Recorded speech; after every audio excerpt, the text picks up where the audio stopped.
Je m'appelle Kevin, j'ai 31 ans, donc j'ai découvert le hip-hop en 2005 dans ma campagne, voilà, à Éloie, où j'ai grandi. Je suis intervenant pédagogique sur le secteur des Vosges, donc je donne des cours dans différentes structures sociales et en éducation populaire. Je suis aussi artiste chorégraphe pour la compagnie Temporaire, donc c'est une compagnie de danse hip-hop qui est née à Épinal récemment. Et je suis aussi danseur compétiteur dans ma spécialité, c'est-à-dire le top rock. Le top rock, c'est la danse debout des b-boys et des b-girls, c'est-à-dire des gens qui pratiquent le breakdance. Euh, donc c'est les pas de préparation, c'est-à-dire la danse qu'on fait debout avant d'aller au sol. Le mouvement hip-hop, c'est un mouvement qui a été créé dans les années 70 par des jeunes afro-américains et latino-américains à New York, dans le Bronx. Donc le breaking, c'est les figures au sol, c'est voilà, toute cette danse un peu acrobatique avec des figures de gymnastique, de capoeira, de kung-fu.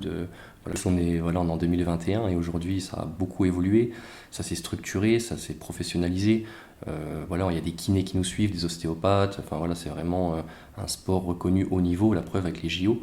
Et il y a besoin d'avoir une hygiène de vie, de la rigueur, de la discipline, du travail pour y arriver. Enfin voilà, c'est pas quelque chose qui arrive comme ça, quoi. Faut s'entraîner dur pour réussir à faire les figures, etc. Avoir un feeling avec la musique, enfin voilà, il y a un gros travail et je pense qu'ils se sont aperçus de ça.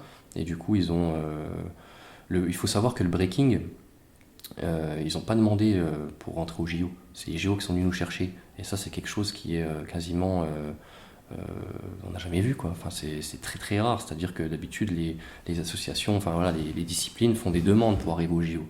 Nous, c'est les JO qui sont venus nous chercher parce qu'ils se sont rendus compte que c'était une discipline voilà, très physique et que voilà, ça demandait des prouesses spectaculaires. Enfin, donc du coup, c'est pour ça, je pense que ça les a attirés.